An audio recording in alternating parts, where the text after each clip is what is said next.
Nah, pagi, siang, sore, malam kepada Bapak Tamsir. Perkenalkan nama saya Victoria Melina Putri dengan NIM 1223027.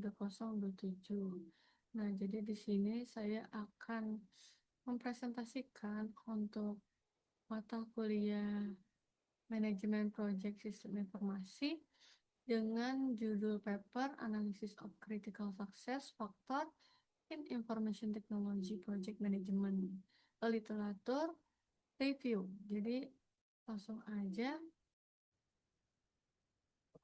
Nah, sebelumnya saya akan membahas dulu untuk latar belakangnya. Jadi, perkembangan teknologi informasi yang sangat pesat telah mendorong organisasi dan juga perusahaan yang tentunya semakin bergantung pada proyek teknologi informasi untuk meningkatkan efisiensi operasional, kualitas layanan, dan juga daya saingnya. Nah, berbagai proyek seperti pengembangan software, implementasi sistem informasi, pembangunan database, hingga transformasi digital dilakukan untuk mendukung tujuan organisasi. Namun, proyek teknologi informasi ini memiliki tingkat kompleksitas yang sangat tinggi karena perubahan teknologi yang sangat cepat. Apalagi sekarang teknologi udah jauh banget. Terus kebutuhan pengguna yang dinamis serta tingkat ketidakpastiannya yang juga besar gitu. Jadi dalam pelaksanaannya ini banyak proyek yang mengalami keterlambatan atau bahkan pembengkakan biaya, terus rendahnya kualitas hasil, hingga kegagalan implementasi sistem. Oleh karena itu, keberhasilan proyek ini gak cuman ditentukan oleh kemampuan teknisnya aja nih, tapi juga oleh efektivitas manajemen proyek. Nah, faktor seperti perencanaan proyek, kompetensi sumber daya manusianya, manajemen risiko, terus kemudian komunikasi proyeknya, dan penggunaan teknologi pendukung jadi faktor yang sangat penting nih untuk mempengaruhi keberhasilan proyek teknologi informasi. Nah, jadi di sini ada beberapa rumusan masalahnya. Yang pertama ini apa yang dimaksud dengan manajemen proyek teknologi informasi. Yang kedua, kira-kira faktor apa aja yang mempengaruhi keberhasilan proyek teknologi informasi. Yang ketiga, bagaimana pengaruh perencanaan proyek terhadap keberhasilan proyek teknologi informasi. Yang keempat, bagaimana kompetensi sumber daya manusianya mempengaruhi keberhasilan proyek. Yang kelima, apa pentingnya manajemen risiko dalam proyek teknologi informasi. Yang keenam, bagaimana komunikasi proyek ini bisa mempengaruhi keberhasilan proyek. Dan yang terakhir, yang ketujuh ini, apa peran teknologi pendukung dalam pengelolaan proyek teknologi informasi?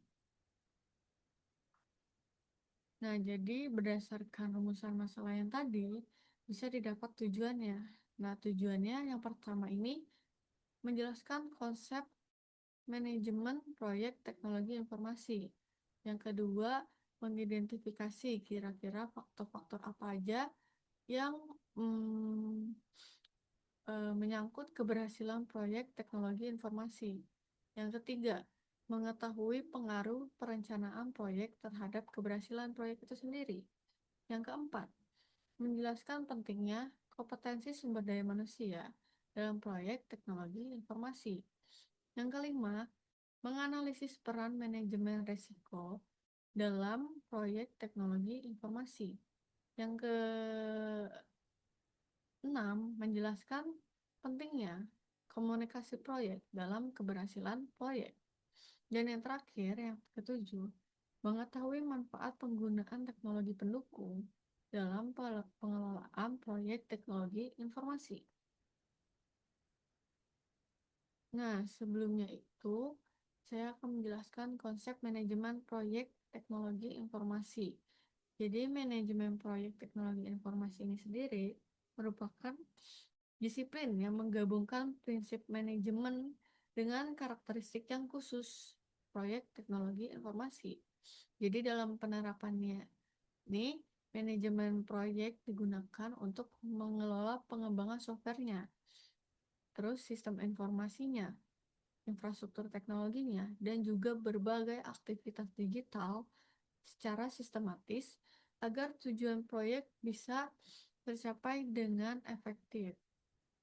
Nah, proyek teknologi informasi ini memiliki kompleksitas yang tinggi karena dipengaruhi oleh beberapa faktor.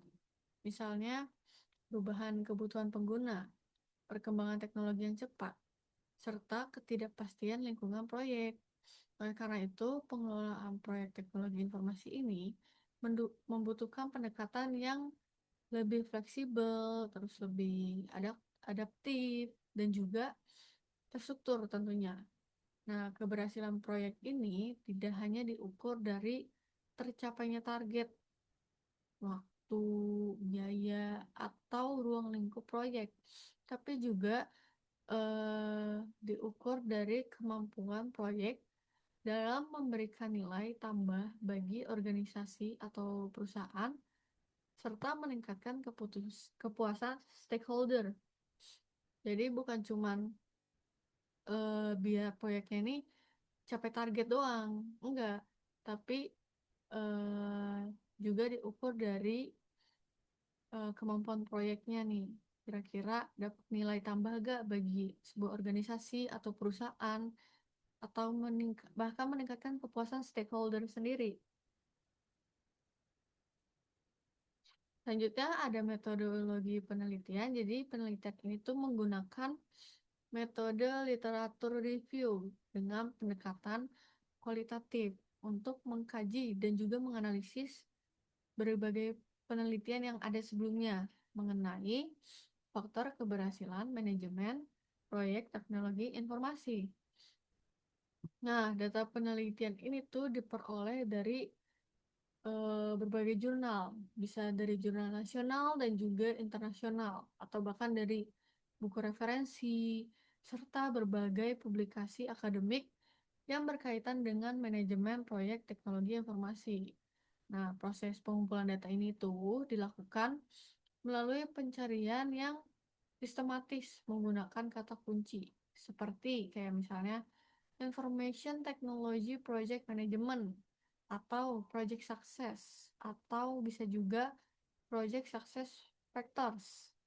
Nah, tahapan penelitian nih meliputi apa aja? Meliputi pengumpulan sumber literatur, terus seleksi, dan juga klasifikasi sumber berdasarkan relevansi topik, terus berdasarkan analisis deskriptif kualitatif terhadap hasil penelitian yang sebelum-sebelumnya yang udah ada, serta penyusunan model konseptual faktor keberhasilan proyek teknologi informasi.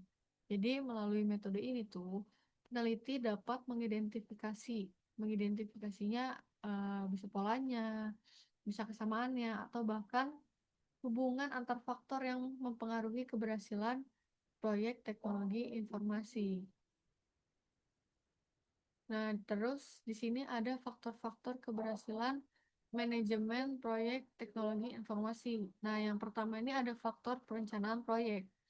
Jadi, perencanaan proyek ini tuh merupakan faktor yang paling mendasar, yang paling basic dalam keberhasilan proyek teknologi informasi. Karena kenapa? Karena ini tuh membantu organisasi menentukan tujuan proyeknya secara lebih jelas.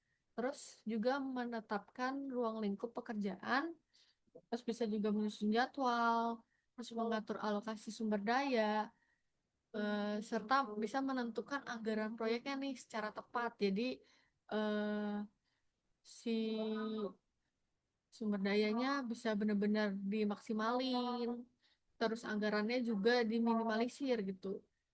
Nah, berdasarkan berbagai literatur, jadi proyek dengan perencanaan yang terstruktur ini nih memiliki peluang yang lebih tinggi untuk keberhasilannya dibandingkan tentunya proyek yang perencanaannya masih kurang matang. Makanya untuk perencanaan harus lebih terstruktur dan juga dipikirkan secara matang.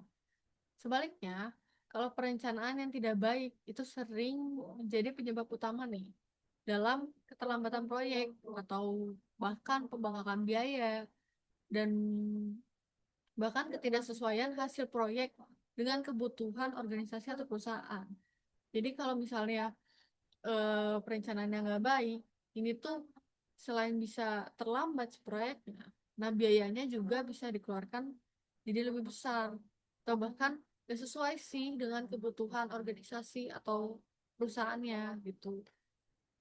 Nah, terus selain itu, perencanaan proyek ini juga membantu mengurangi tingkat ketidakpastian selama pelaksanaan proyek karena seluruh aktivitas nih dan kebutuhan dari proyek itu tuh pasti telah dipersiapkan dari awal, dari tahap awal tuh.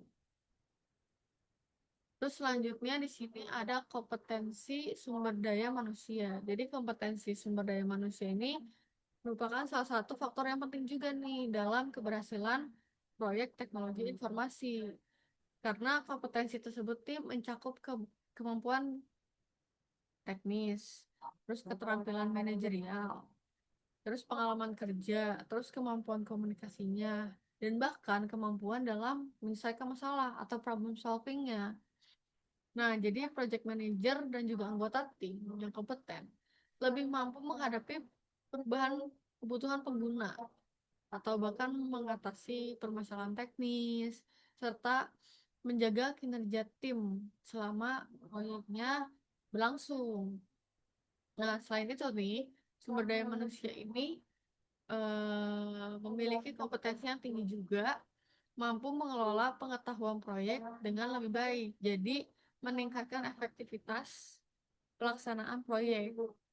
Terus dalam proyek teknologi informasi ini juga keberhasilan tuh nggak cuma ditentukan oleh berdasarkan kemampuan teknisnya aja, tapi juga dipengaruhi oleh kemampuan koordinasi, komunikasi, dan pengambilan keputusan agar proyeknya ini dapat berjalan sesuai target yang ditetapkan. Jadi kalau misalnya komunikasinya juga jelek antar manusianya, itu juga bisa menjadi salah satu hambatan untuk mencapai target yang udah ditetapkan. Jadi bukan cuma dalam kemampuan teknisnya aja, koordinasinya juga kalau sama supervisor ya kira-kira koordinasinya ini benar atau enggak, komunikasinya baik atau enggak, ada miskom atau enggak. Terus pengambilan keputusan juga tentunya harus dipikirkan secara matang banget gitu kan. Karena kalau nggak matang pasti ada something yang salah nanti di hasil akhirnya gitu. Nah, selanjutnya di sini ada manajemen risiko. Jadi proyek teknologi informasi ini tuh memiliki tingkat risiko yang sangat tinggi karena dipengaruhi oleh perubahan teknologi. Sekarang kan teknologi udah canggih banget. Terus belum lagi perubahan kebutuhan pengguna. Kebutuhan pengguna juga beda-beda. Dan juga ketidakpastian lingkungan proyeknya. Oleh karena itu, manajemen risiko ini jadi faktor salah satu faktor yang penting lah dalam keberhasilan proyek teknologi informasi. Jadi melalui manajemen risiko ini, organisasi bisa mengidentifikasi berbagai risiko proyeknya. Jadi kira-kira risiko apa aja nih? Kalau misalnya kita mau proyek ini, risikonya tuh apa aja? Terus bisa menganalisis juga dampak yang mungkin terjadi. Kalau misalnya proyeknya kayak gini, dampaknya tuh apa aja? Terus habis itu bisa menentukan strategi dalam pengendalian risiko. Jadi setelah kita mengetahui resikonya, kita membuat strategi untuk mengatasi, membuat solusi dari risiko tersebut, serta mengurangi kemungkinan kegagalan proyek. Jadi emang mengatur juga strategi, kira-kira strategi apa yang bisa mengurangi kegagalan proyek. Tentunya kegagalan proyek ini juga bakal wasting banyak hal, bukan cuma biaya doang, tenaga kerja juga. Nah, penerapan manajemen risiko secara sistematis ini dapat membantu menjaga stabilitas proyek. Jadi proyeknya ini bisa jadi lebih stabil kalau misalnya eh, diterapkan manajemen risiko. Dan juga bisa meningkatkan kemampuan tim proyek dalam menghadapi berbagai ketidakpastian yang muncul selama pelaksanaan proyek berlangsung. Jadi ini juga bisa melatih kemampuan tim dalam menghadapi resiko-resiko yang ada selama proyek itu tuh berlangsung. Jadi bukan cuman emang berdasarkan proyeknya bisa stabil aja, tapi bisa meningkatkan kemampuan timnya juga. Nah, selanjutnya di sini ada komunikasi proyek. Jadi kalau komunikasi ini sendiri itu merupakan faktor yang paling penting juga dalam pengelolaan proyek teknologi informasi. Karena kenapa? Karena bisa membantu meningkatkan koordinasi antar anggota tim proyek dan juga stakeholder. Jadi seluruh pihak nih punya pemahaman yang sama terhadap tujuan proyek. Jadi dengan adanya komunikasi, semua pihak itu bisa punya pemahaman yang sama. Kalau misalnya emang komunikasinya bagus. Jadi semua apa yang direncanakan, apa yang sedang terjadi dengan adanya komunikasi itu bisa diatasi gitu. Karena eh, semua pihak itu punya pemahaman yang sama terhadap tujuannya proyek. Terus berdasarkan berbagai literatur, komunikasi yang buruk ini juga sering menyebabkan kesalahpahaman atau bisa disebutnya miskomunikasi gitu kan. Atau bisa juga jadi konflik antar tim atau antar pihak gitu. Jadi bisa ada konflik gara-gara ya komunikasi yang buruk gitu. Dan bahkan bisa menyebabkan keterlambatan proyek yang jadinya memakan waktu bisa lebih lama, memakan biaya lagi gitu. Serta ketidaksesuaian hasil proyek dengan kebutuhan pengguna. Jadi kalau komunikasinya nggak baik, eh, pastinya nanti hasil proyek takutnya bisa tidak sesuai dengan kebutuhan pengguna karena komunikasinya buruk. Nah, sebaliknya, kalau misalnya komunikasinya lebih terbuka, lebih jelas, atau bahkan lebih terstruktur, itu dapat memperlancar pelaksanaan proyek, terus juga bisa meningkatkan koordinasi kerja, atau bahkan memperbesar peluang keberhasilan proyek teknologi informasi. Jadi, kalau misalnya komunikasinya baik, bagus, maka proyeknya juga bakal bisa mencapai target dengan cepat, lebih efisien gitu. Nah, jadi selanjutnya ini ada penggunaan teknologi mendukung. Penggunaan software dan juga teknologi mendukung proyek ini memberikan kontribusi yang besar juga terhadap keberhasilan proyek teknologi informasi. Teknologi pendukung ini seperti project management software bisa membantu organisasi dalam melakukan perencanaan proyek, monitoring progres pekerjaan, pengendalian proyek, penyusunan laporan, serta pengambilan keputusan proyek secara lebih efektif. Nah, selain itu, pengguna teknologi pendukung ini juga bisa meningkatkan efektivitas komunikasi dan koordinasi antar anggota tim karena informasi proyek dapat diakses secara real time, jadi terus terupdate, sehingga proses pelaksanaan proyeknya ini bisa lebih menjadi terorganisir dan juga jadi lebih efisien.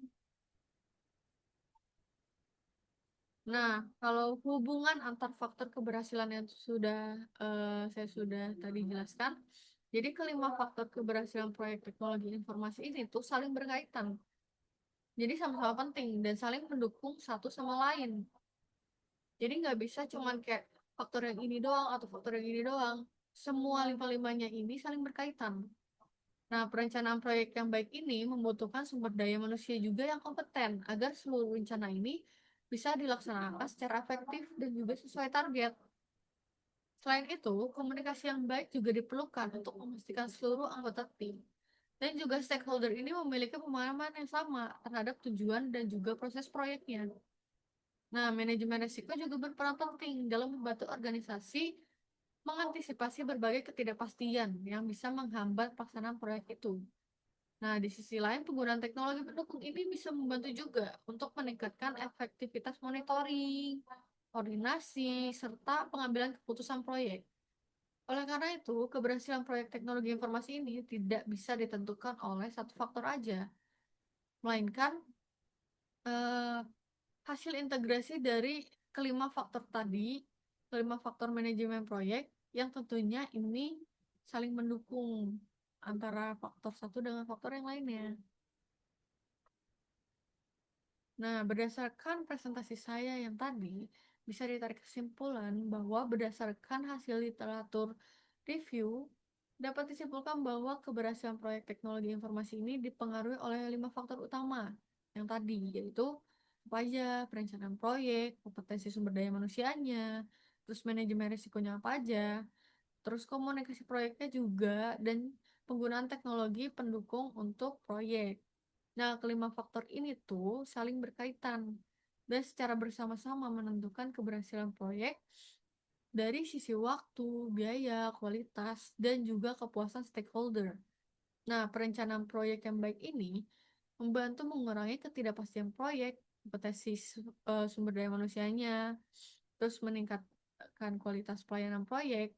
Manajemen risiko juga membantu meminimalkan kemungkinan kegagalan proyek. Terus komunikasinya juga bisa meningkatkan koordinasi antar tim atau antar stakeholder.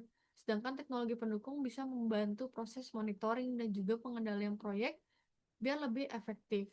Oleh karena itu, organisasi perlu menerapkan praktik manajemen proyek yang terstruktur serta memanfaatkan teknologi pendukung agar proyek teknologi informasi ini dapat berjalan secara optimal dan bisa mencapai tujuan yang diharapkan. Sekian dari presentasi saya, kurang lebihnya mohon maaf. Terima kasih.